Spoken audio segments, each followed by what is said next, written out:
నీచ నికృష్టమైనటువంటి భాషతో ఏబిఎన్లో కొత్త పలుకు పేరుతో పిచ్చి పలుకులు పలికినటువంటి ఏబిఎన్ రాధాకృష్ణ గారి వ్యాఖ్యలను ఖండిస్తూ ఇవాళ వైఎస్ఆర్ కాంగ్రెస్ పార్టీ ఆధ్వర్యంలో అనంతపురం జిల్లా ఆంధ్రజ్యోతి కార్యాలయం నందు శాంతియుతంగా నిరసన కార్యక్రమం చేపట్టడం జరుగుతూ ఉంది.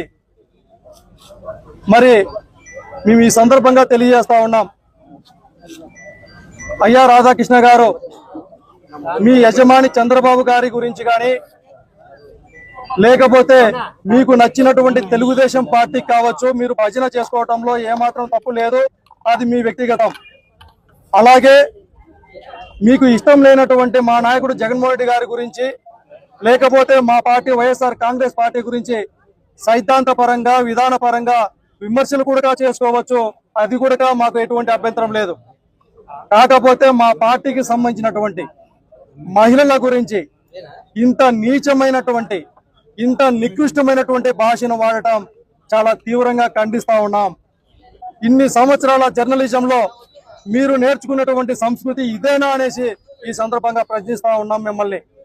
మరి ఈ రాష్ట్రంలో ఇంత జరుగుతూ ఉన్న ముఖ్యమంత్రి హోదాలో ఉన్నటువంటి చంద్రబాబు నాయుడు గారు కావచ్చు, రెడ్ బుక్ స్టార్ అని చెప్పుకునేటటువంటి లోకేష్ గారు కావచ్చు, లేకపోతే ఆవేశంగా ఊగిపోయేటటువంటి పవన్ కళ్యాణ్ గారు కావచ్చు, ఆవేశం స్టార్, మరి వీరు ముగ్గురు కూడా ఒక పక్కన ఇంత పెద్ద ఎత్తున మహిళల ఆత్మగౌరవాన్ని దెబ్బతీస్తా ఉంటే, అయ్యా రాధాకృష్ణ గారు మీరు చేసింది తప్పు అని ఖండించకపోగా మా పార్టీకి సంబంధించినటువంటి నాయకులు శాంతియుతంగా నిరసన తెలియజేస్తా ఉంటే రాష్ట్ర వ్యాప్తంగా వాటిని ఖండించడం అనేటటువంటిది ఇది ఎంత దౌర్భాగ్యమో ఈ రాష్ట్ర ప్రజలంతా ఆలోచిస్తా ఉన్నారు.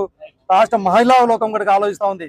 అయ్యా చంద్రబాబు నాయుడు గారు గతంలో కూడా మా పార్టీకి సంబంధించిన నాయకులు ఏమీ మాట్లాడకపోయినా, నారా భువనేశ్వర్ గారి గురించి ఏమి మాట్లాడకపోయినా కూడా తండ్రి కొడుకులు ఇద్దరు కలిసి రాష్ట్ర వ్యాప్తంగా మీ స్వార్థపు రాజకీయాలకు అవసరంగా ఆ అంశాన్ని వాడుకోవటం మర్చిపోయారా? మరి ఇవాళ ఇంత పెద్ద ఎత్తున ఈ రాష్ట్రంలో ఉన్నటువంటి మహిళలను కించపరుస్తా ఉంటే మీ యొక్క విఘ్నతకే ఇది వదిలేస్తా ఉన్నాం. మరి ఈ సందర్భంగా డిమాండ్ చేస్తా ఉన్నాం, ఏ నోటితో అయితే ఇంత నీచంగా మాట్లాడినారో అదే నోటితో మహిళా లోకానికి క్షమాపణ చెప్పకపోతే మా యొక్క కార్యక్రమాలు, మా యొక్క నిరసన క్రమాలు ఇంకా పెద్ద ఎత్తున కొనసాగుతాయనేసి ఈ సందర్భంగా వైఎస్ఆర్ కాంగ్రెస్ పార్టీ తరఫున హెచ్చరిస్తా ఉన్నాం. ఈ రోజు కూటమి ప్రభుత్వం ఏర్పాటైన నాటి నుంచి అన్ని విధాల మహిళల మీద దాడులు, అత్యాచారాలు, అఘాయిత్యాలు పెచ్చిమీరిపోయాయి. అందులో భాగంగానే చంద్రబాబు నాయుడు గారి డైరెక్షన్ లో ఏబిఎన్ రాధాకృష్ణ గారు ఈ రోజు డైరెక్ట్ వైఎస్ఆర్ పార్టీ మహిళలను, వైఎస్ఆర్ పార్టీ నాయకుల భార్యలనే టార్గెట్ చేసి మాట్లాడుతున్నారంటే మీకు సిగ్గు లేదా? మీకు చేత కాదా జగన్మోహన్ రెడ్డి గారితో డైరెక్ట్ గా మీరు అటాక్ చేయడానికి, డైరెక్ట్ గా జగనన్నతో పోటీ పడడానికి మీకు దమ్ము ధైర్యం లేదా అని చంద్రబాబు నాయుడు గారిని, అదే విధంగా ఏబిఎన్ రాధాకృష్ణ గారిని అడుగుతున్నాను. అయ్యా ఏబిఎన్ రాధాకృష్ణ, నువ్వు కడుపులేక అన్నం తిని మాట్లాడుతున్నావా, పెంట తిని మాట్లాడుతున్నావా?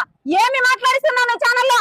నీకు దమ్ము ధైర్యం ఉంటే నువ్వు నిజంగానే మీ అమ్మ కడుపున పుట్టి ఉంటే ఈ రోజు వదలమను, మీ ఆఫీస్ వదలమను, నిరసన తెలియజేస్తామంటే కూడా 3 అంచెల భద్రతతో పోలీసులు ఏర్పాటు చేస్తావే, నీకు సిగ్గుసరము లేదా?